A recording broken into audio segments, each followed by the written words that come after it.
السلام علیکم ورحمۃ اللہ وبرکاتہ۔ وعلیکم السلام ورحمۃ اللہ وبرکاتہ۔ کیا حال ہے سب کا؟ نحمده ونصلی علی رسولہ الکریم، اما بعد فاعوذ باللہ من الشیطان الرجیم، بسم اللہ الرحمن الرحیم، رب اشرح لی صدری ویسر لی امری واحلل عقدۃ من لسانی یفقہوا قولی۔ اس سے پہلے کہ ہم آگے چلیں، پیچھے ہم نے جو کچھ پڑھا ہے ذرا اس کا ریکیپ کر لیتے ہیں تاکہ آپ کے ذہن میں سب کچھ تازہ ہو جائے، اس کے بعد ہم آگے چلیں گے۔ تو سب سے پہلے سیرت النبی صلی اللہ علیہ وسلم، مکی دور۔ تلاوت لگائیے اس آیت کی، حضور صلی اللہ علیہ وسلم کا شجرہ نسب پڑھیے۔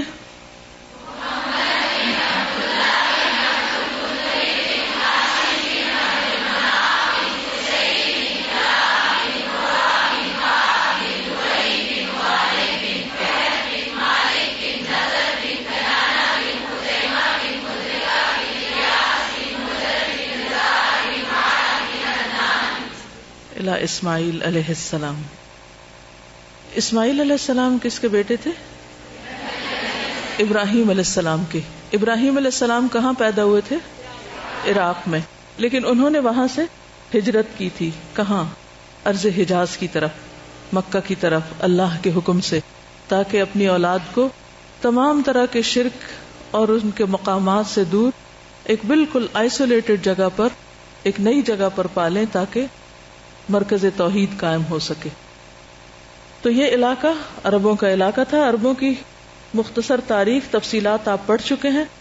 عرب اقوام جو ہیں ان کی دو بڑی قسمیں ہیں، عرب بائدہ اور پھر اس کے بعد عاربہ، اور پھر اس میں مستعربہ بھی۔ بائدہ وہ جو یشجب کی اولاد ہیں، قحطانی عرب جن کو کہا جاتا ہے۔ عاربہ اور ان کی تفصیل آگے، جن میں ہمیر اور کہلان دو بڑے قبیلے ہیں، اور پھر کہلان کے آگے وہ تمام قبائل جن میں سے اوس اور خزرج بھی آگے آتے ہیں۔ اور مستعربہ جو ہیں وہ دراصل وہ لوگ ہیں جو عرب بنے، ٹھیک ہے، یعنی اصل عرب کیا ہے؟ بائدہ اور عاربہ۔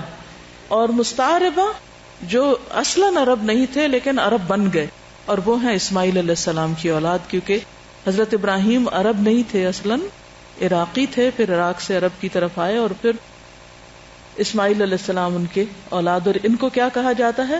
عدنانی عرب، کیونکہ حضور صلی اللہ علیہ وسلم کے جد امجد جن تک نسب نامہ جانا پہچانا ہے وہ عدنان ہے۔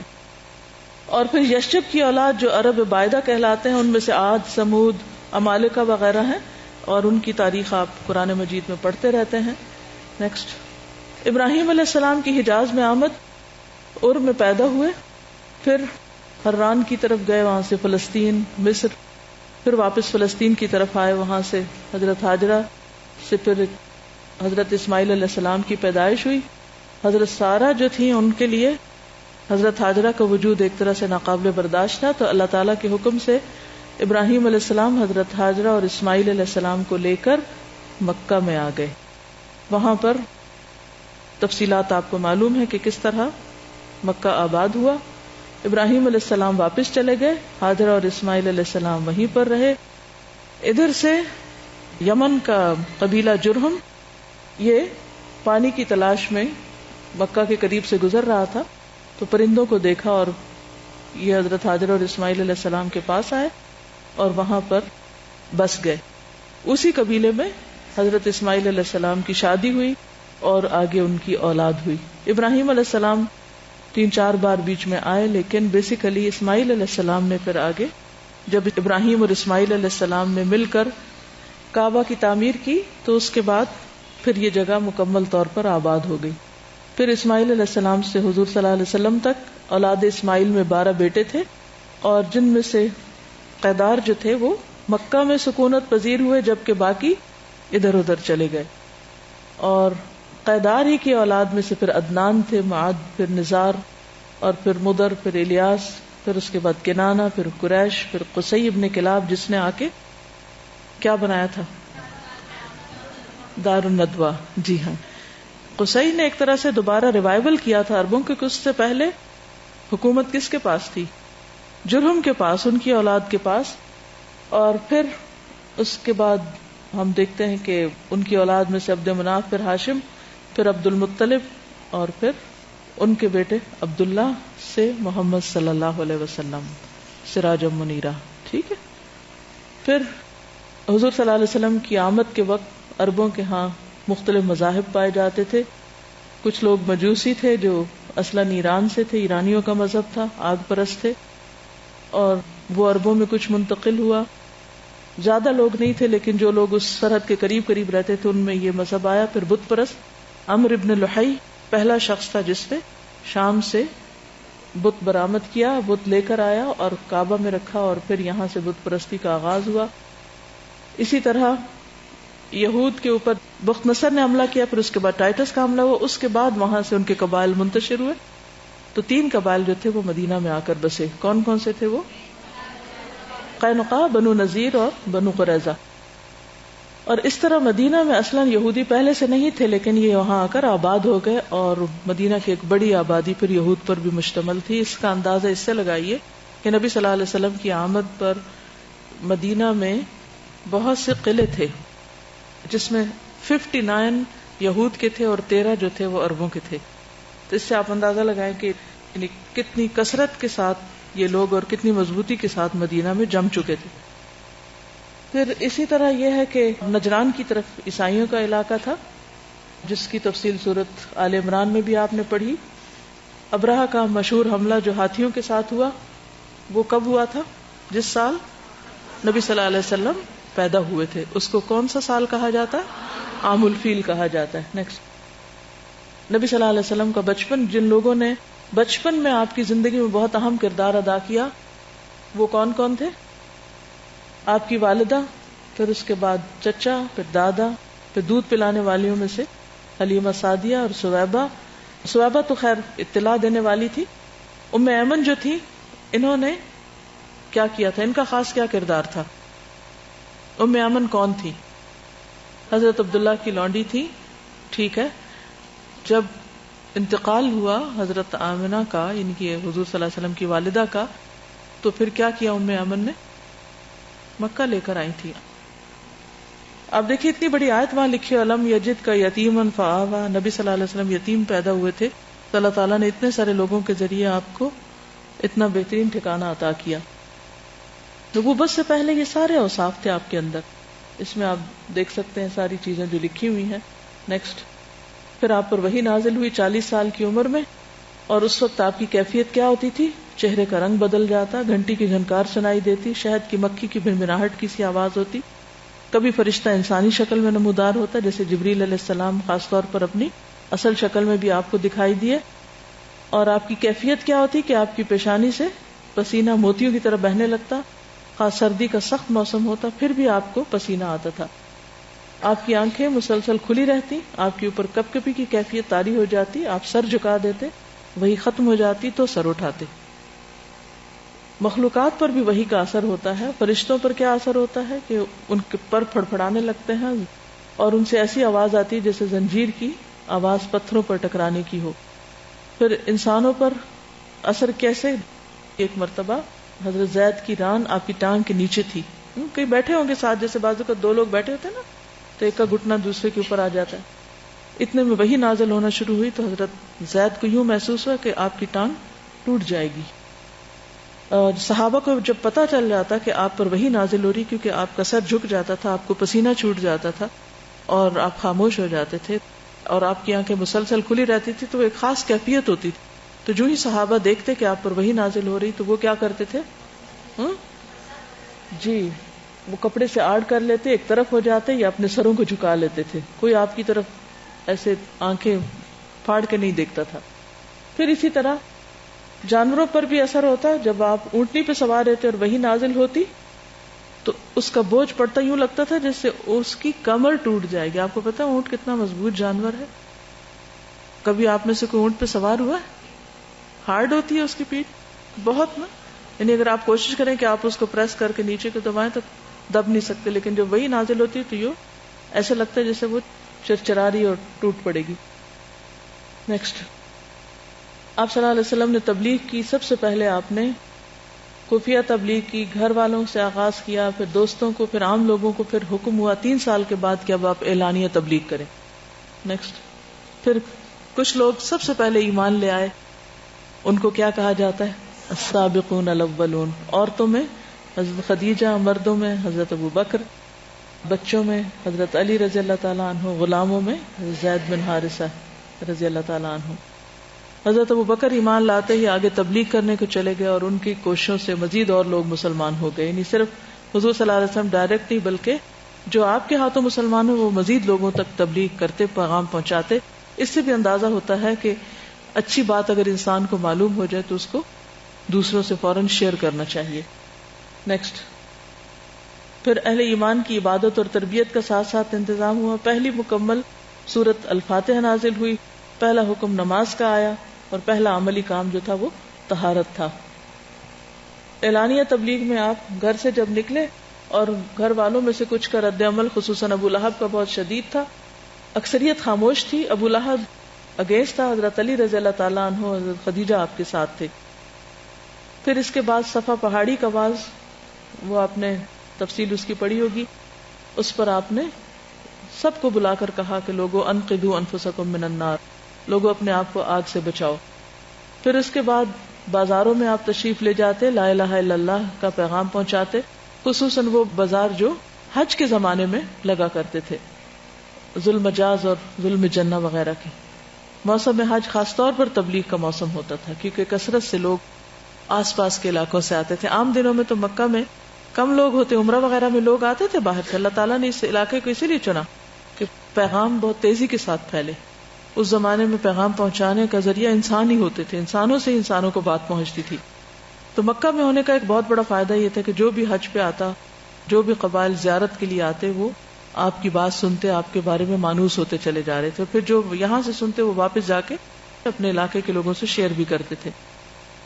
لیکن حج کے موسم میں تو ہر طرف سے لوگ آتے اور کثرت سے آتے، اس موقع کو آپ تبلیغ کے لیے استعمال کیا کرتے تھے. نیکسٹ، لیکن اس سے ہوا کیا؟ کچھ تو آپ پر ایمان لے آئے، لیکن بہت سے لوگوں نے آپ کی بات نہیں مانی اور مخالفت شروع کر دی.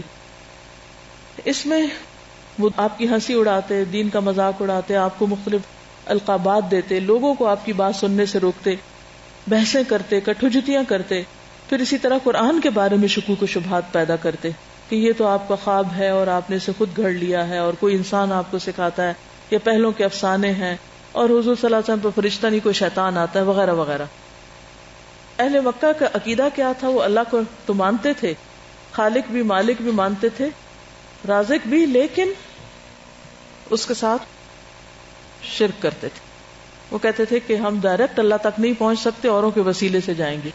اس کے لیے انہوں نے بعض اپنے مقرب پیغمبر بنا رکھے تھے، بعض بتوں وغیرہ کے ذریعے ان کو وسیلہ بنا کر پیغام آگے پہنچاتے. اور ان کے مختلف شرکی اعمال جو تھے ان کی یہ تفصیلات ہیں. وہ قبر پرستی کرتے، اس کے علاوہ جانور وغیرہ آستانوں پہ ذبح کرتے تھے. نیکسٹ، پھر یہ تھا کہ جو لوگ مسلمان ہو رہے تھے ان کو بہت زیادہ مشکلات، خصوصاً طرح طرح کی سزاؤں کا سامنا تھا، عذاب دیے گئے طرح طرح کے. اس میں حضرت بلال، کچھ یاد ہے حضرت بلال پہ کیا گزری تھی؟ جی آپ بتائیے. گرم ریت پہ گھسیٹا جاتا، سینے پہ بھاری پتھر رکھ دیا گیا. ٹھیک ہے. پھر اسی طرح صرف مرد نہیں بلکہ خواتین کے ساتھ بھی بعض اوقات بہت زیادتی. پہلی شہیدہ کون تھی؟ سمیہ بنت خیاط. اور اس میں آپ دیکھیے کہ حضرت عثمان، حضرت ابوبکر، ہر ایک کو مختلف طرح کی مشکلات کا سامنا ہوا. یعنی دین کی طرف آنے کا راستہ جو تھا، یہ سفر جو تھا آسان نہیں تھا، کیونکہ اللہ تعالیٰ بھی کھنگال کے دیکھنا چاہتا ہے نا کہ کون سچا اور کون نہیں. لا الہ الا اللہ پڑھنا تو بہت آسان ہے، لیکن اس پہ قائم رہنا اور اس کی خاطر، دین کی خاطر مشکلات برداشت کرنا، یہ انسان کی سچائی کو ثابت کرتا ہے. مثلا اگر آپ یہ کہیں کہ مجھے قرآن سے بہت محبت ہے، لیکن قرآن پڑھنے کے راستے میں اگر کوئی مشکل آئے اور آپ قرآن پڑھنا چھوڑ دیں تو اس سے کیا پتا چلے گا؟ آپ کی محبت سچی ہوگی کہ جھوٹی؟ جھوٹی ہوگی. صرف باتوں سے محبت نہیں ظاہر ہوتی، آپ کو عمل سے بتانا ہوتا ہے کہ واقعی آپ کتنی قربانی کر سکتے. ان سب لوگوں نے بہت زیادہ قربانیاں کی تھی. یہ جتنے بھی پنک کلر ہیں اس میں آپ دیکھیں کہ یہ غلام لوگ تھے، ٹھیک ہے، اور دوسرے آزاد تھے. اور غلام مرد جو تھے، یہ پوری رائٹ لائن جو ہے غلام مردوں کی ہے، پھر یہ عورتوں کی. زیادہ تر ایمان لانے والے جو تھے وہ کمزور طبقے کے لوگ تھے، لیکن صرف کمزور نہیں تھے، با اثر لوگ بھی موجود تھے. نیکسٹ، نبی صلی اللہ علیہ وسلم پر خود ذاتی طور پر آپ کے ساتھ جو دست درازیاں کی گئی، ان میں مختلف کیٹیگریز بنتی ہیں لوگوں کی. ایک تو آپ کے پڑوسی تھے جو آپ کو اذیت دیتے تھے، جس میں آپ کے رشتہ دار بھی شامل تھے. پھر اس کے ساتھ ساتھ جو بڑے بڑے سرغنہ تھے اور بہت زیادہ دشمنی کرنے والے تھے، وہ ابی بن خلف، امیہ بن خلف، ابو لہب، ابو جہل تھے. اور اس کے علاوہ عورتوں میں ام جمیل، خصوصاً ابو لہب کی بیوی، جس کا ذکر قرآن مجید میں آتا ہے.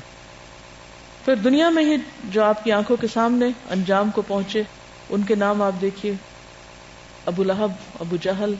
اور جنگ بدر میں جو ان کے اوپر کے 70 لوگ تھے وہ مارے گئے تھے. اس طرح آپ کے جو دشمن تھے وہ مغلوب ہوئے، اور آپ جو پیغام لے کر آئے تھے اللہ تعالیٰ نے اس کو غلبہ عطا کیا. اس میں وہ تفصیلات دی ہوئی ہیں کہ کون کس طرح مرا تھا. پھر آپ کی حکمت عملی کیا تھی اسلام کی تبلیغ میں؟ آپ نے اندرونی طور پر دار ارقم کا قیام کیا، وہاں پر ایک مرکز بنایا، وہاں پر لوگ اکٹھے ہوتے، تعلیم کا سلسلہ جاری تھا. اگرچہ آپ کعبہ کے آس پاس بھی بتاتے تھے، لیکن وہاں مخالفت بہت ہوتی تھی آپ کے اوپر. آپ نے بچپن میں بھی کتابوں میں پڑھا ہوگا کہ کبھی وہ اوجھ رکھ جاتے، کبھی آپ کے ساتھ زیادتی کرتے. حضرت ابوبکر کو بہت زیادہ مارا، حتیٰ کہ وہ بے ہوش ہو گئے. آپ صلی اللہ علیہ وسلم نے یہ مرکز اس لیے قائم کیا تھا کہ یہاں پر عبادت کی جا سکے، تعلیم کا کام ہو، تربیت ہو. پھر یہاں پر جو نصاب تھا وہ قرآن مجید تھا، کتاب و حکمت، اور آپ تزکیہ کرتے تھے، لوگوں کی تربیت کرتے تھے. حکمت کیا تھی کہ یہاں پر خاموشی کے ساتھ لوگ جمع ہوں اور آپس میں مربوط ہوں اور پھر مضبوط بھی ہوں، کیونکہ کوئی بھی جماعت صرف اس وقت مضبوط ہوتی ہے جب وہ مربوط ہوتی. یاد رہے گا مربوط کیا ہوتا ہے؟ جڑے ہوئے، جن کا آپس میں رابطہ ہوتا ہے، کنیکشن ہوتا ہے، ربط ہوتا ہے، تعلق ہوتا ہے. جو ٹہنی درخت سے کٹ جائے، کتنی بھی ہری بھری ہو، آپ نے دیکھا ہوگا کہ پھول آپ لگاتے ہیں نا لا کے، تو کیا ہوتا ہے، کچھ دن تو ہرے بھرے رہتے ہیں، لیکن کچھ دن کے بعد پھر سوکھنے لگتے ہیں، پھر وہ ڈرائی ارینجمنٹ ہو جاتے ہیں، ان کی فریشنس ختم ہو جاتی. تو صحابہ کوئی کہیں مسلمان ہے، کوئی کہیں تعداد میں بھی تھوڑے ہیں، تو ان سب کو ایک جگہ اکٹھے ہونے کی ضرورت تھی، کیونکہ اکٹھے ہوتے تھے تو ایک دوسرے سے تقویت ہوتی تھی. مثلاً آپ سب یہاں پر کیوں پڑھ رہے ہیں، حالانکہ کیسٹ سے آپ کو قرآن پڑھایا جا رہا ہے، یہاں آنے کی کوئی ضرورت ہے؟ گھر میں کیوں نہیں پڑھ لیتے؟ سب گھروں کو چلے جائیں، جا کے اپنے اپنے گھر پہ بیٹھ کے پڑھ لیں، انٹرنیٹ آن کریں، پڑھ لیں گے. آپ اکٹھا کرنے کی کیا ضرورت ہے، یا ایک جماعت بنانے کی کیا ضرورت ہے؟ جب ہمیں کوئی پوچھنے والا نہیں، یا ہمارے سامنے کوئی رول ماڈل نہیں ہے، ہم کسی کے ساتھ کنیکٹڈ ہی نہیں کسی بھی طریقے سے، تو ایمان اس طرح مضبوط نہیں ہوتا. ایمان کی مضبوطی کے لیے وتواصوا بالحق وتواصوا بالصبر کی ضرورت ہوتی ہے. اور ماحول سے بہت کچھ سیکھتا ہے انسان. کیا ماحول میں صرف اچھی نصیحتوں اور اچھی باتوں سے ہی سیکھتے ہیں؟ سیکھنا دو طرح کا ہوتا ہے. ایک سیکھنا ہوتا ہے کہ آپ کو کوئی اچھی اچھی نصیحتیں کرے، وہ سارا دن آپ کلاس میں 8 to 2 ہوتا رہتا ہے، یہ صرف ایک پارٹ ہے. دوسرا پارٹ کون سا ہے؟ جب آپ ہاسٹل میں رہتے ہیں، شام کو تکلیفیں اٹھاتے ہیں، آپ کا دل نہیں لگتا بعض اوقات، یا پھر آپ کو کھانا اچھا نہیں لگتا، یا لوگوں کے ساتھ آپ کی نہیں بنتی، یا ویسے آپ چاہتے ہیں بس اب کوئی زندگی میں رنگینی ہو، بس پڑھ لیا جو پڑھنا ہے. لیکن نبی صلی اللہ علیہ وسلم نے مکہ میں دار ارقم بنایا، اور مدینہ میں کیا تھا؟ مسجد نبوی، اور اس میں اصحاب صفہ جو کئی 100 کی تعداد میں تھے وہ اکٹھے رہتے تھے، اور ویسے بھی دن کی 5 نمازوں میں لوگ ملتے تھے، اور پھر اکٹھے جنگوں پہ بھی گئے، بہت سے کام اکٹھے کیے انہوں نے. تو یہ ایک فیکٹ ہے کہ جب تک مسلمانوں کے اندر اجتماعیت نہیں آتی، ٹیم ورک نہیں آتا، آپ صرف واعظ اور نصیحت سے نہیں، مخالفتوں سے نہیں سیکھتے، نفس کے خلاف جا کر نہیں سیکھتے، اس وقت تک تربیت مکمل نہیں ہوتی. کیونکہ بہت سے لوگ آپ کی گڑھائی کر رہے ہوتے ہیں. کچھ اچھی مثالیں ہوتی ہیں، کچھ برے مثالیں بھی ہوتی ہیں، ہوتا ہے نا. جب آپ اکٹھے رہتے ہیں، کچھ لوگ تو آپ کو اچھے لگتے ہیں، ان سے بہت کچھ سیکھتے ہیں آپ، ان کے اچھے اخلاق سے، اچھے معاملے سے، اچھے رویے سے بہت کچھ سیکھتے ہیں. لیکن اس کے ساتھ ہی کچھ لوگ ایسے بھی ہوتے ہیں جو حد درجہ آپ کو تنگ کرتے ہیں. ایسے لوگوں سے آپ جب تک زندہ ہیں زندگی میں چھٹکارا نہیں پا سکتے. جہاں مرضی چلے جائیں, دنیا کے مشرق و مغرب تک سفر کر لیں, جہاں مرضی چلے جائیں, یہ زندگی کا ایک اصول, ضابطہ اور قاعدہ یاد رکھیں. بعض اوقات انسان گھبراتا ہے کہ اس شخص کے ساتھ میرا نہیں گزارا, اگر یہ نہ ہو نا تو پھر میں بالکل ٹھیک رہوں گا اور میں سب کچھ اچھا کر سکتا ہوں. اور یہ بالکل غلط بات ہے, کیونکہ پھول کے ساتھ کانٹا لازم ہے. ایک جگہ سے آپ نکلیں گے, دوسری جگہ جائیں گے, وہاں ایک اور کانٹا کھڑا ہوگا, وہاں سے نکلیں گے ایک تیسری جگہ ایک اور کانٹا ہوگا.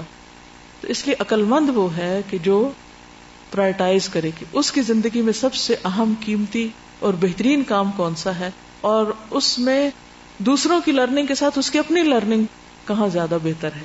اور لرننگ صرف کتابوں سے نہیں, صرف استادوں سے نہیں, لرننگ ان لوگوں سے جو ستائیں آپ کو, گھڑیں آپ کو, توڑیں آپ کو.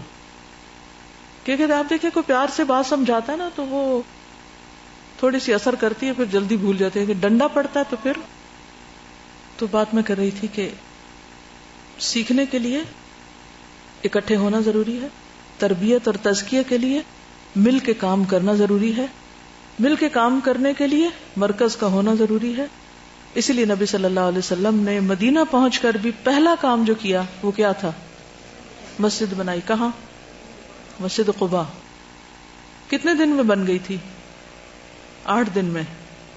مسجد قباء پہلی مسجد. پھر وہاں سے آپ نے یہ نہیں کہا کہ اچھا اب یہ مسجد بن گئی تھی ادھر ہی بنا لیتے ہیں جو بنانا ہے. وہاں سے اٹھ کے پھر آپ مدینہ تشریف لائے. وہاں آ کے پہلا کام کیا کیا؟ پھر مسجد بنائی. ٹھیک ہے. تو مسلمانوں کی قوت ان کی اجتماعیت سے ہے, اور اس وقت مسلمانوں میں جو سب سے بڑی کمی ہے وہ اجتماعیت کی ہے. اکٹھے نہیں کام کر سکتے, کہیں 2 لوگ اکٹھے نہیں رہ سکتے. نتیجہ کیا ہوتا ہے؟ ہر شخص ایک ایک ایک, اور پھر وہ ہر کوئی ری انوینٹ دا ویل والی بات, نیا پہیا ایجاد کرتا ہے, وہ پھر اسی چکر میں گھومتے رہتے ہیں, آگے نہیں بڑھ پاتے کیونکہ ایک دوسرے کے تجربے سے فائدہ نہیں اٹھاتے. تو اس کا نقصان کیا ہوتا ہے کہ پھر جہاں ہیں بس وہی مر کھپ جاتے ہیں, وہی کچھ کر کے آگے نہیں بڑھ پاتے. تو اگر آپ ساری سیرت میں سے یہ ایک چیز بھی سیکھ لینا کہ اختلاف کے باوجود اتحاد, ذاتی آراء, عادتوں کے اختلاف, شخصیتوں کے اختلاف کے باوجود مل کے کام کرنا ہے, تو کامیابی ہوگی. پھر آپ دیکھیں کتنی تیزی کے ساتھ کامیابی. کیا صحابہ میں کوئی اختلاف نہیں تھا آپس میں؟ تھا. کیا وہ اس کی وجہ سے نفرت کرتے تھے ایک دوسرے سے؟ ہرگز بھی نہیں. اللہ نے گواہی دی ہے رحماء بینہم, وہ ایک دوسرے کے لیے مہربان تھے. اختلاف کس لیے تھا؟ تاکہ زیادہ بہتر سوچ سکیں, نئے اینگل کے ساتھ سوچ سکیں. ان کے درمیان بڑے بڑے اختلاف ہوئے لیکن کبھی بھی نفرتیں نہیں ہوئی, محبتیں باقی رہیں, اور مل جل کر کام بھی کرتے رہے. تو یہاں پر آپ دیکھیے کہ حکمت کیا تھی کہ آپ صلی اللہ علیہ وسلم نے صحابہ کے لیے ایک, کیونکہ وہاں مسجد تو نہیں بن سکتی تھی, آلریڈی کعبہ موجود تھا, مسجد الحرام موجود تھی, تو ایک پیرالل جگہ پر لوگوں کو اکٹھا کیا گیا. پھر اس کے بعد آپ دیکھیے کہ حالات پھر بھی تنگ سے تنگ ہوتے گئے, وہاں رہنا مشکل ہو گیا. مسلمانوں کو ہجرت کا حکم آیا, حبشہ کی طرف ہجرت کر گئے. 2 دفعہ ہجرت حبشہ ہوئی. آپ دیکھیے پہلی ہجرت حبشہ, پھر دوسری ہجرت حبشہ, پھر اس کے بعد نجاشی کا اسلام قبول کرنا اور اس کا مسلمانوں کو تعاون فراہم کرنا. نیکسٹ پھر قریش کی سختیاں, لیکن ان ایذار آسانیوں کے ساتھ ساتھ اللہ کی مدد بھی آئی. حضرت حمزہ مسلمان ہو گئے, حضرت عمر مسلمان ہو گئے, پھر اس کا مسلمانوں پر اثر پڑا. مسلمانوں کو فائدہ ہوا بیسیکلی کہ سب لوگ کھلم کھلا نماز پڑھنے لگے, مسجد الحرام میں, بیت اللہ میں بیٹھنے لگے. پھر اس پر کیا ہوا, قریش نے جب یہ دیکھا کہ اتنی تکلیفیں اٹھا کے باز نہیں آ رہے, تو انہوں نے پھر مختلف طرح کی آفرز دینی شروع کی, سودے بازیاں کی, لیکن کسی چیز کو بھی نگاہ میں نہ رکھا گیا. پھر مکمل بائیکاٹ کر دیا گیا, شیب ابی طالب میں بند کر دیا گیا. مشکل ترین حالات پیدا ہو گئے. اور پھر ایک صحیفہ لکھ کر جس میں یہ تھا کہ مسلمانوں کے ساتھ کسی قسم کا کوئی لین دین نہیں کیا جائے گا, ان کے ساتھ کسی طرح کی کوئی ہمدردی نہیں کی جائے گی، تو وہ کعبہ میں لٹکا دیا گیا، لیکن اللہ کے اذن سے کچھ عرصے کے بعد وہ صحیفہ دیمک اس کو چاٹ گئی. نیکسٹ، جب حالات بہت مشکل ہوئے تو آپ صلی اللہ علیہ وسلم نے دیکھا کہ مکہ میں کوئی بھی ایسا نہیں شخص جو اسلام قبول کرے گا، تو آپ طائف کی طرف تشریف لے گئے اور وہاں جا کر آپ نے لوگوں کو اسلام کی دعوت دی. لیکن کیا ہوا، وہاں اور بھی زیادہ شدت سے مخالفت ہوئی، کوئی بھی مسلمان نہیں ہوا. ہاں، راستے میں کچھ جنوں نے قرآن سنا اور وہ آپ کا پیغام لے کر آگے پھیل گئے. نیکسٹ، کوشش کوئی بھی ضائع نہیں ہوئی. پھر اس کے بعد آپ کو معجزات عطا کیے گئے، اللہ تعالیٰ کی طرف سے تائید آنے لگی، آپ معراج پہ تشریف لے گئے. نیکسٹ، اس کے بعد مدینہ کی طرف ہجرت، اور مدینہ میں آپ کے تشریف لے جانے سے پہلے حضرت مصعب بن عمیر کی تبلیغ سے لوگ مسلمان ہوئے. حضرت مصعب ان کو قرآن بھی پڑھاتے تھے. پھر مختلف حج کے مواقع پر لوگ آئے اور انہوں نے آ کے نبی صلی اللہ علیہ وسلم کے ساتھ بیعت کی، اور بالآخر آپ کو بھی مدینہ آنے کی دعوت دی. وہ تفصیلات آپ پڑھ چکے ہیں. یوں ہجرت ہوتی ہے. نیکسٹ، دوسری بیعت عقبہ کے بعد. نیکسٹ، آپ کو وہاں پر بہت سے مددگار لوگ ملتے ہیں، انصار. نیکسٹ، وہاں پہنچنے کے بعد آپ نے کیا کیا، لوگوں کے درمیان عہد و پیمان کیا، انصار و مہاجرین کا بھائی چارہ قائم کیا، مسجد بنائی، آذان دینا شروع کی، اور یوں مدینہ کی زندگی کا آغاز ہوتا ہے. تو آج میں تھوڑا سا مدینہ کی زندگی کے بارے میں مختصراً بتاؤں گی، تاکہ پھر ہم مدینہ میں جو آپ نے کام کیے ان کو لیتے ہوئے آگے پھر غزوات اور سریات کی طرف آتے ہیں، جو ہمارا اصل ٹاپک ہے. چلیے چند چھوٹی چھوٹی باتیں میں آپ سے پوچھوں گی. نبی صلی اللہ علیہ وسلم جب ہجرت کر کے مدینہ کی طرف تشریف لائے تو سب سے پہلے آپ کا قیام کہاں تھا؟ قباء میں. قباء مدینہ کے اندر ہے یا باہر؟ کتنا دور ہے؟ تقریباً 3 میل. مدینہ سے 3 میل کے فاصلے پر ہے. اس کے آس پاس آبادی زیادہ تر کس کی تھی؟ یہود کی. قباء پہنچ کر آپ نے سب سے پہلے مسجد بنائی اور تقریباً 1 ہفتے میں مسجد تیار ہو گئی. آپ 1 ہفتہ ہی تقریباً وہاں قیام کیے اور اس کے بعد مدینہ تشریف لے آئے. قباء میں آپ کے قیام کے متعلق مختلف روایات ملتی. مدینہ کا نام کیا تھا اس وقت؟ یثرب اور طیبہ. آپ کے آمد کے بعد اس کا نام کیا ہو گیا؟ مدینۃ النبی صلی اللہ علیہ وسلم، کہ نبی کا شہر. یعنی مدینہ کا نام اصل میں کیا ہے؟ یہ نبی کا شہر ہے. جس وقت آپ مدینہ میں تشریف لائے تو اس وقت مدینہ کا رقبہ تقریباً 30 مربع کلومیٹر تھا، اور اس شہر میں گھروں کے علاوہ 72 قلعے تھے. 72 قلعے، جس میں سے 59 یہودیوں کے تھے. یعنی گھر بھی تھے اور قلعے بھی. کسی شہر میں اتنے قلعوں کا وجود کیا بتاتا ہے کہ کیسا شہر تھا وہ؟ لڑنے بھیڑنے والے لوگوں کا. اوس اور خزرج ایک طویل عرصے سے آپس میں لڑ رہے تھے. مدینہ میں تشریف لانے کے بعد مدینہ کا جو شمال اور جنوب ہے، اس کے 2 طرف پہاڑ ہیں، اب بھی موجود ہیں وہاں پر.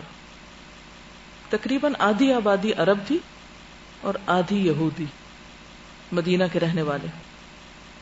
ان کا پیشہ کاشتکاری، کھجوروں کے باغ لگاتے تھے، جانور پالتے تھے اور تجارت پیشہ لوگ تھے، بزنس. یہ عربوں کے تھے. اور یہود جو تھے وہ کاشتکاری کے علاوہ زرگری بھی کرتے تھے. زرگری کیا ہوتا ہے؟ سونے سے زیورات بنانا. موتی بیچتے تھے، گوہر فروشی. چمڑے کو رنگتے تھے، یعنی انڈسٹری ان کے پاس تھی. اس کے علاوہ اسلحہ بناتے تھے، لوہے کا کام کرتے تھے. کوئی بھی قوم اپنے پیشے، کاموں، کارخانوں، انڈسٹری اور وہاں کی آبادی کے زیادہ تر لوگ کیا کرتے ہیں اس سے پہچانی جاتی. اس سے اندازہ لگا سکتے ہیں کہ کس کی اکنامیکل پوزیشن کتنی اسٹرانگ ہے، ان کی صورتحال کیا ہے. مثلا کسی بھی علاقے کے بارے میں جب آپ پڑھتے ہیں تو آپ دیکھتے ہیں نا کہ وہاں کے لوگ کیا کرتے ہیں، وہاں کی لینڈ کس طرح کی ہے. جب مسجد قباء بنائی تو اس کا جو محراب تھا وہ بیت المقدس کی طرف تھا. اسی طرح مدینہ میں جب شروع میں آپ نے مسجد بنائی تو اس کا بھی قبلہ بیت المقدس بنایا. تقریباً 17 مہینے تک مسلمان بیت المقدس کی طرف منہ کر کے نماز پڑھتے رہے. اس سے یہود نے سمجھا کہ شاید آپ ہمارے دین کی پیروی کریں گے، لیکن پھر بعد میں حکم آ گیا، دوسرے پارے کے شروع میں آپ پڑھ چکے ہوں گے کہ آپ قبلے کا رخ کس طرف کر لیں؟ بیت المقدس سے پھیر کر بیت اللہ کی طرف. قباء میں جو آپ کا قیام تھا اس میں کچھ اور لوگ مسلمان ہوئے تھے، لیکن یہود میں سے صرف ایک شخص مسلمان ہوا تھا. یہ وہی شخص تھا جس نے سب سے پہلے حضور صلی اللہ علیہ وسلم کو آتے ہوئے دیکھا تھا اور سب کو خبر دی تھی. سلوم نام تھا اس کا. مدینہ میں جب آپ تشریف لائے تو ہر ایک شخص یہ چاہتا تھا کہ آپ اس کے گھر میں قیام کریں، لیکن آپ نے کہا کہ میری اونٹنی کی نکیل چھوڑ دو، یہ جہاں بیٹھے گی وہیں پر میرا قیام ہوگا. وہ وہاں جا کر بیٹھی جہاں پر کسی کا گھر نہیں تھا، کچھ بھی نہیں تھا. آپ نے پوچھا یہ زمین کس کی ہے؟ اسد بن زرارہ نے کہا کہ یہ زمین 2 کم سن بچوں کی. ان کے نام کیا تھے؟ سہل اور سہیل. ٹھیک ہے، ناموں کا بھی اثر ہوتا ہے نا. اور دونوں یتیم تھے. آپ نے کہا اس جگہ کو خریدنا چاہتا ہوں، اور تقریباً 7 دینار اس کی قیمت تھی. دینار سونے کا سکہ تھا جبکہ درہم چاندی کا. تو دینار کس نے ادا کیے تھے؟ ابو بکر صدیق رضی اللہ تعالیٰ عنہ نے حضور صلی اللہ علیہ وسلم کی طرف سے. آپ خریدنا چاہ رہے تھے، قیمت ابو بکر نے دی لیکن آپ کی طرف سے دی. مکہ مدینہ والوں کے اپنے کوئی سکے نہیں تھے، وہ رومی اور ایرانی سکے وغیرہ استعمال کرتے تھے. ایک ایرانی دینار تھا، اس کو دینار خسرواں کہا جاتا، اور ایک رومی تھا، اس کو دینار ہرقلی کہا جاتا تھا. ہرقل تھا نا وہاں کا، تو ان کے بادشاہوں کے نام سے ان کے سکے تھے. تھوڑا سا میں اس لیے بتا رہی ہوں کیونکہ آگے اب مدینہ کے بارے میں ہی ساری باتیں ہوں گی، تو تھوڑی سی آپ کو بیک گراؤنڈ تھوڑی اور الیبوریٹ کر دیا جائے. اور پھر یہ کہ علاقہ کتنا تھا، سکے کون سے تھے، آبادی کے لوگ کرتے کیا تھے، موسم کیسا تھا، تو آپ کی ایک ایسوسیشن ہو جائے گی اس جگہ سے. بہرحال نبی صلی اللہ علیہ وسلم 7 مہینے ابو ایوب انصاری کے گھر پہ رہے تھے. اس عرصے میں مسجد نبوی بنی تھی اور آپ کے گھر وغیرہ بھی. ابو ایوب انصاری کے ہاں آپ کے قیام کے دوران آپ نے زید بن حارثہ اور ابو رافع کو 2 اونٹ اور 500 درہم دے کر مکہ بھیجا کہ جا کے آپ کے گھر والوں کو ساتھ لے آئیں. کیونکہ آپ کس کے ساتھ آئے تھے؟ ابو بکر رضی اللہ تعالیٰ عنہ کے ساتھ. آپ کے ساتھ آپ کے بچے نہیں تھے، بیوی نہیں تھی. جب آپ سیٹل ہو گئے تو آپ نے ان کو بلا لیا. مکہ میں کون کون سے آپ کے بچے تھے؟ کوئی تھا بھی صحیح کہ نہیں؟ بیوی کون سی تھی پیچھے؟ حضرت سودا تھی، حضرت فاطمہ، حضرت زینب، ام کلثوم اور رقیہ، 4 تھے. اور ان کی ستیلی والدہ حضرت سودا، جن میں سے حضرت زینب کو آنے کی اجازت نہیں ملی، یعنی ہجرت کی. حضرت رقیہ جو تھیں وہ حضرت عثمان کے ساتھ انہوں نے ہجرت کی تھی، جبکہ ام کلثوم اور فاطمہ جو تھیں وہ حضرت سودا کے ساتھ گئی تھی. ساتھ پھر زید بن حارثہ اور ام امن بھی. حضرت ابو بکر کے بیٹے عبداللہ اپنی بہن عائشہ اور اپنے دوسرے گھر والوں کو لے کر مدینہ آئے تھے. ٹھیک ہے. آپ کے گھر والوں کے رہنے کے لیے کون سی جگہ تھی؟ جہاں آپ رہے تھے وہیں رہے تھے، لیکن جو باقی لوگ آئے تھے ان کے لیے کوئی جگہ نہیں تھی. تو آپ نے کیا کیا؟ صفہ کا جو علاقہ تھا مسجد کے ساتھ ایک چبوترا، وہ ایسے سارے لوگوں کے لیے ایک طرح سے مہمان خانے کے طور پر استعمال کیا. یعنی یہ مدینہ کا پہلا ہاسٹل تھا. اس کے اوپر کھجور کی شاخوں اور پتوں کا سائبان تھا. کوئی بڑی بلڈنگ نہیں تھی. شوق سے لوگ رہے تھے یا زبردستی رکھا گیا تھا ان کو وہاں؟ خوشی خوشی. کہاں سے آئے تھے یہ لوگ؟ موسٹلی تو مکہ سے آئے تھے، لیکن اور علاقوں سے بھی. جہاں سے کوئی سنتا کہ نبی آ گئے ہیں، مدینہ میں ہیں، ان تک خبر پہنچتی، وہ آ جاتے آپ سے ملنے کے لیے، آپ سے سیکھنے کے لیے. لوگ سیکھتے اور واپس جا کر کیا کرتے؟ اپنے اپنے قبیلے والوں کو سکھاتے. اس طرح اسلام پھیلا تھا، اس طرح تبلیغ ہوئی تھی. ان سب لوگوں کا نام کیا پڑا تھا جو اس چبوترے پہ رہتے تھے؟ اصحاب صفہ. صفہ یہی ان کا اسکول بھی تھا، یہی ان کا ہاسٹل تھا. ابو ہریرہ بھی انہی میں سے تھے. وہ کہاں سے آئے تھے اصلاً؟ کہاں سے تھے ابو ہریرہ؟ دوس قبیلہ کہاں سے تھا؟ یمن. یہ جملہ سن لیجئے تاکہ آپ کو اپنی حالت پہ کبھی ترس نہ آئے.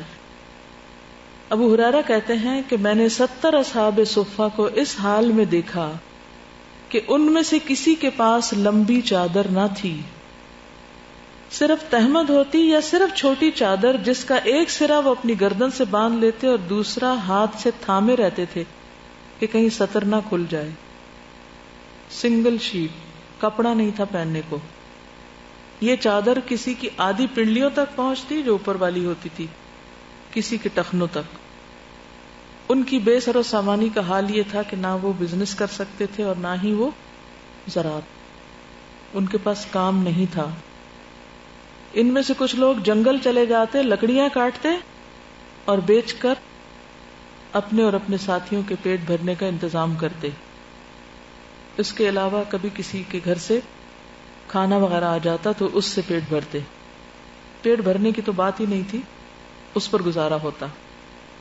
صفہ والوں سے حضور صلی اللہ علیہ وسلم نے فرمایا، اے اہل صفہ، تم کو بشارت ہو، میری امت میں جو کوئی محتاجی میں صبر اور شکر کی زندگی اس طرح گزارے گا جس طرح تم کرتے ہو، وہ جنت میں میرے ساتھ ہوگا. مجموعی طور پر جو لوگ مختلف اوقات میں رہے ان کی تعداد 400 بتائی جاتی، جن کو اصحاب صفہ کہا جاتا ہے. پھر مواخات ہوئی. مواخات کیا تھی؟ بھائی چارہ. یہ اصل میں ڈسٹریبیوشن آف ورک تھا کہ ایک دن تم کام کرو گے اور ایک دن تم پڑھو گے اور میں کام کروں گا. یعنی باری باری کام کرتے اور باری باری کیا کرتے؟ سیکھنے کا کام کرتے تھے. کیونکہ حالات ایسے تھے کہ کوئی بھی شخص سوائے اصحاب صفہ کے، اور اصحاب صفہ میں بھی سارے نہیں، سب لوگ فل ٹائم پڑھ نہیں سکتے تھے کیونکہ معاشی حالت بہت کمزور تھی. اور اس کی ایک بنیادی وجہ کیا تھی؟ آئے دن جنگوں کا ہونا، حالت امن کا نہ ہونا. آپ نے کس کے ساتھ مواخات کی تھی؟ حضرت علی کے ساتھ کی تھی. شابش. آپ کی مواخات حضرت علی کے ساتھ تھی. حضرت علی روزانہ صبح کام کرنے کے لیے نکل جاتے. اس زمانے میں مدینہ کے ایک مالدار آدمی کا مکان تیار ہو رہا تھا. حضرت علی گارے کے لیے پانی ڈھوتے تھے. کیا کام کر رہے تھے؟ مزدوری، مکان بنوا رہے تھے. اور دوسری طرف آپ کو پتا ہے کہ آپ علم کے کس مرتبے پر فائز تھے؟ کیا کہا جاتا ہے؟ جی، جب حضرت ابو بکر اور ان سب کی صفات بیان کی جاتی ہیں تو حضرت ابو بکر کی کیا صفت بیان کی جاتی؟ حضرت عمر کی عدل، عادلہم، جسٹس. حضرت عثمان حیا، اور حضرت علی علم، عالمہم. ٹھیک ہے، علم کے اعتبار سے. لیکن انہیں کسی قسم کا کوئی آر نہیں تھا. کس کام پر؟ مٹی اور پانی مکس کر کے مکان بنوانے پر.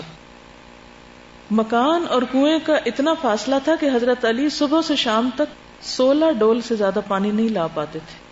سارا دن کام کرتے، صرف 16 بکٹس لا سکتے تھے. پانی کے ہر ڈول کے بدلے صرف ایک کھجور ملتی تھی. سارے دن میں 16 کھجوریں ہوتی، 8 حضور صلی اللہ علیہ وسلم کو ملتی، اور پھر آپ کے آگے گھر بھی تھا اور 8 آپ کے پاس ہوتی، اور پھر آپ کی جب شادی ہوئی. اور مکہ کے مسلمان مالدار تھے، لیکن جب وہ مدینہ آئے تو اپنا مال، گھر بار، بزنس سب پیچھے چھوڑ آئے تھے. ساتھ کچھ بھی نہیں لا سکے تھے. مکہ والوں نے لانے ہی کچھ نہیں دیا. صہیب رومی کا واقعہ تو آپ کو یاد ہوگا. انہوں نے کہا کہ خبردار، جو تم یہاں آئے تھے تمہارے پاس کچھ نہیں تھا، جو کچھ تم نے کمایا یہیں سے کمایا، سب یہیں چھوڑ کے جاؤ. تو انہوں نے کہا یہ سب لے لو، مجھے جانے دو. تو جب وہ تشریف لائے تھے مدینہ تو آپ نے کیا فرمایا کہ تمہاری تجارت کامیاب رہی. تو بہرحال مدینہ والوں اور مکہ والوں کے درمیان بھی مواخات ہوئی. انہوں نے اپنے آدھے آدھے گھر اور سامان اور ہر چیز جو تھی وہ مکہ والوں کو دی. لیکن مکہ والوں نے کیا کہا؟ مہاجرین نے کیا کہا کہ ہم آپ کے ساتھ کام کریں گے، آپ اپنی زمینیں اپنے پاس رکھیں ہم کام کریں گے اور اس میں جو بھی منافع ہوگا اس کو تقسیم کریں گے. حتیٰ کہ سعد بن ربیع کا واقعہ آپ سب کو یاد ہے. انہوں نے کیا کہا تھا؟ میری 2 بیویاں ہیں. عبد الرحمن بن عوف سے کہا تھا کہ ان میں سے جو تم پسند کرو میں اسے طلاق دیتا ہوں, تم پھر اسے شادی کر لو. تو انہوں نے کہا دلونی علی السوق, مجھے بازار کا رستہ دکھاؤ, کام کروں گا. پھر انہوں نے کام کیا, کچھ عرصے کے بعد پھر مالدار ہو گئے اور شادی بھی کر لی. پھر مسجد تعمیر ہوئی, اور مسجد کی تعمیر اور اس کے ساتھ آپ کے حجرات کی تعمیر اور اصحاب صفہ کا چبوترا اور یہ سب کچھ ملا جلا کے 6-7 مہینے لگے تھے. اس میں نبی صلی اللہ علیہ وسلم نے کیا خود بھی کوئی کام کیا تھا یا صرف کروایا ہی تھا؟ کیا کرتے تھے آپ؟ پتھر ڈھوتے نہیں, جو بھی کام کبھی صحابہ کو کہا ساتھ خود بھی لگ کے کیا. اسی لیے صحابہ کے اندر ایک خاص طرح کی موٹیویشن ہوتی تھی. مسجد کے بارے میں آپ لوگوں نے بہت سی باتیں پڑھ رکھی ہوں گی. مسجد نبوی کے بارے میں کیا جانتے ہیں آپ اس کے بارے میں؟ کچھ معلوم ہے؟ اس میں نماز پڑھنے کا ثواب کتنا ہے؟ 1000. آپ نے فرمایا میری اس مسجد میں نماز باقی تمام مساجد کے مقابلے میں 1000 نماز سے بہتر ہے سوائے مسجد الحرام کے. وہاں کتنا ثواب ہے؟ 1,00,000 کا. آپ صلی اللہ علیہ وسلم نے یہ بھی فرمایا کہ 3 مسجدوں کے علاوہ کسی مسجد کے لیے بطور خاص سفر نہ کیا جائے. اور وہ 3 کون سی ہیں؟ مسجد حرام, مسجد رسول اللہ صلی اللہ علیہ وسلم اور مسجد اقصی. اس مسجد کے اندر ایک خاص جگہ ہے جسے جنت کا ٹکڑا کہا جاتا ہے. اسے کیا کہا جاتا ہے؟ ریاض الجنہ, جنت کے باغوں میں سے ایک باغ. اور میرا ممبر میرے حوض پر ہوگا. وہاں ممبر بھی ہے آپ صلی اللہ علیہ وسلم کا. مسجد نبوی میں نماز کے علاوہ کیا ہوتا تھا؟ سبھی کچھ ہوتا تھا. تعلیم و تعلم اور عدالت اور فیصلے اور ملاقاتیں اور وفود کا استقبال, یعنی ایک مسجد اور کئی کام. کبھی کسی نے یہ شکایت کی تھی کہ اچھا باقی سب باہر چلے جائیں, ہم صرف نماز پڑھیں گے یہاں, یا باقی کام نہیں ہو سکتے؟ نہیں, ان بٹوین نمازوں کے ان بٹوین باقی سب کام چل رہے ہوتے تھے. یعنی مسجد جو تھی وہ صرف نماز کی جگہ نہیں تھی, ملٹی پرپز پلیس تھی. لیکن اصل میں دلوں میں وسعت تھی, اس لیے سب مل کر کام کر رہے تھے. ابو ہریرہ سے روایت ہے کہ وہ مدینہ کے بازار سے گزر رہے تھے.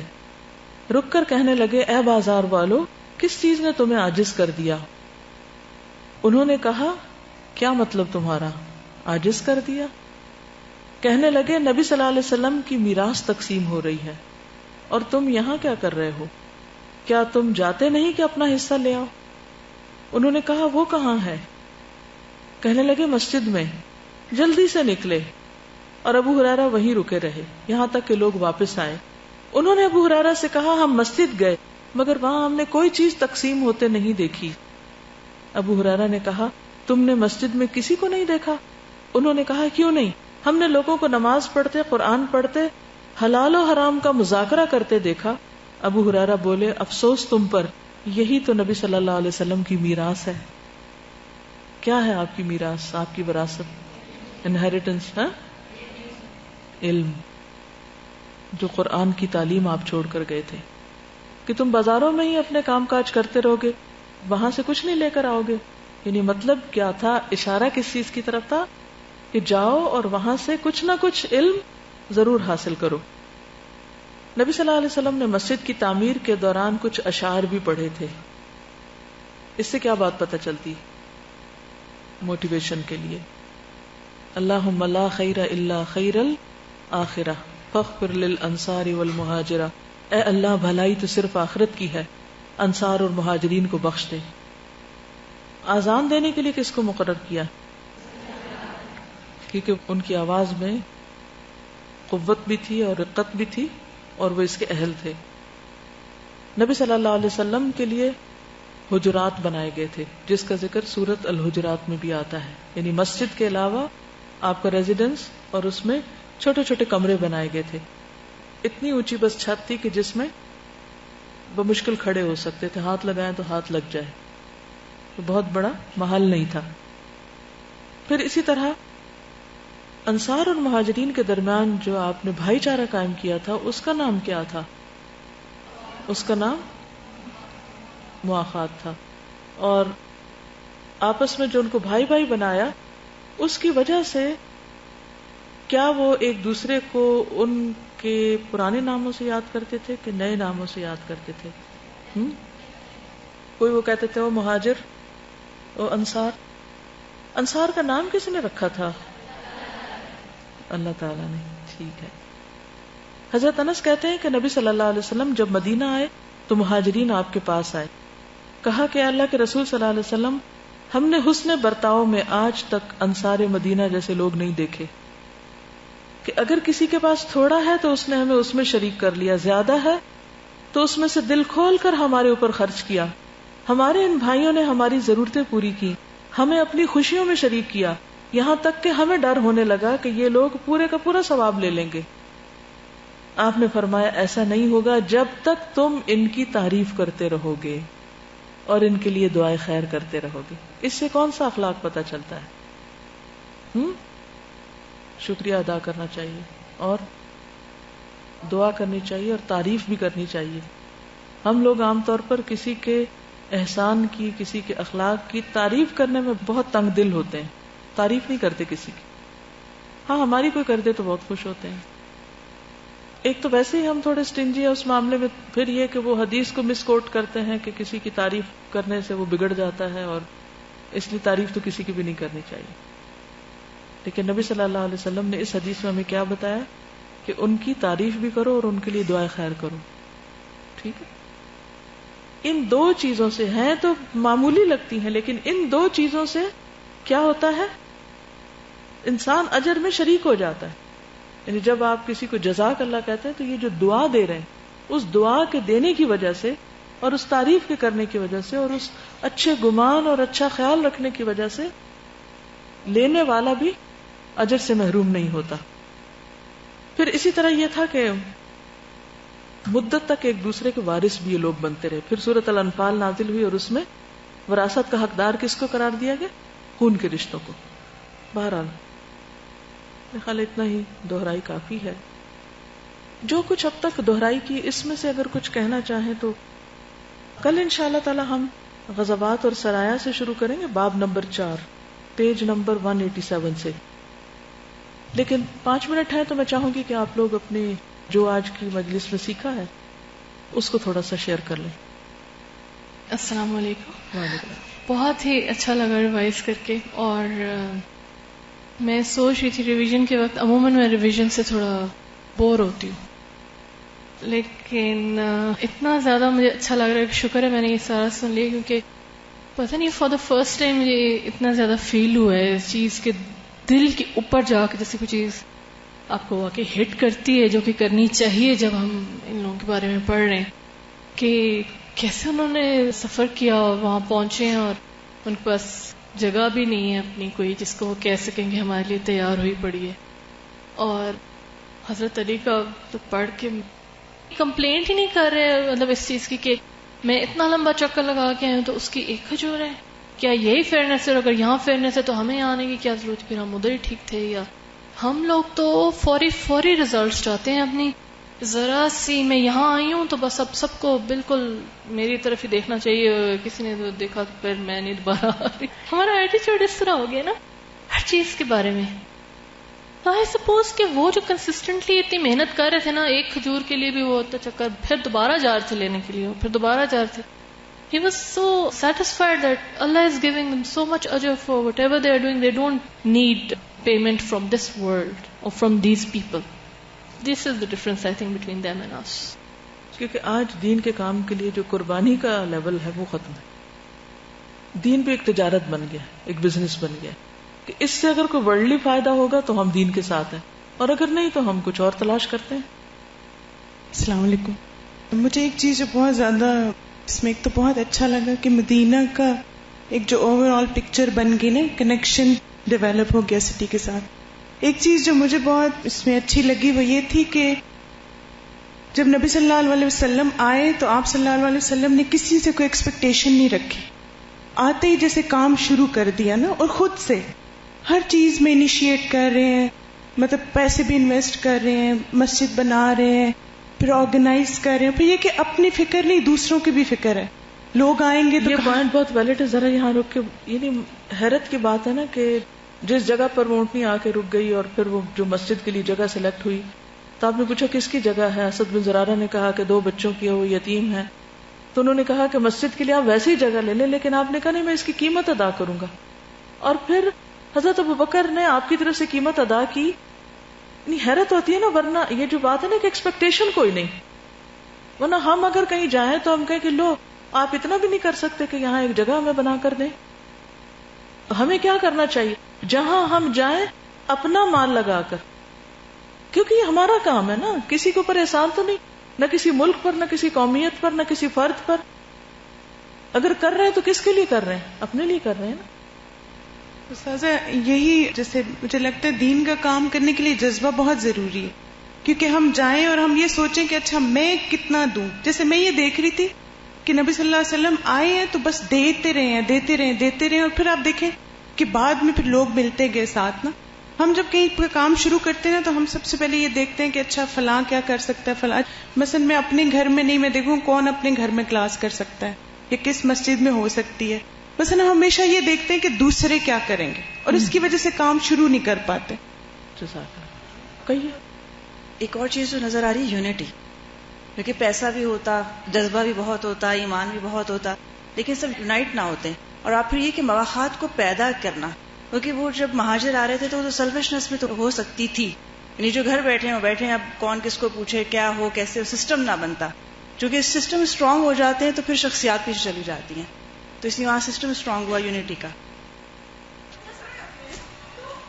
محسوس ہوتی ہیں، صحابہ کو بھی محسوس ہوتی تھی، لیکن ہم چیزوں کو اپنے اوپر حاوی کر لیتے ہیں. میرے لیے مشکل ہے. اصل میں ہمارے نزدیک سب سے اہم چیز ہماری اپنی ہی ذات ہے. اگر وہ کسی چیز سے خوش نہیں تو دین تو پیچھے. ہماری ذات ہمیشہ آگے ہوتی ہے اور دین پیچھے ہوتا ہے. جس دن دین آگے آگے اور ذات پیچھے چلی گئی تو آپ سمجھیں کہ کامیاب ہے. جی السلام علیکم. یہ پڑھتے ہوئے مجھے یاد آ رہا تھا کہ ہم نے بزنس میں موٹیویشن کے بارے میں جو پڑھا تھا کہ ایک امپلائر اپنے امپلائی کو موٹیویٹ کیسے کرتا ہے. اس میں جاب انریچمنٹ، جاب روٹیشن، اور جو باس ہے وہ اپنے امپلائی کے ساتھ کام کرے اور اس کو ساتھ دکھائے.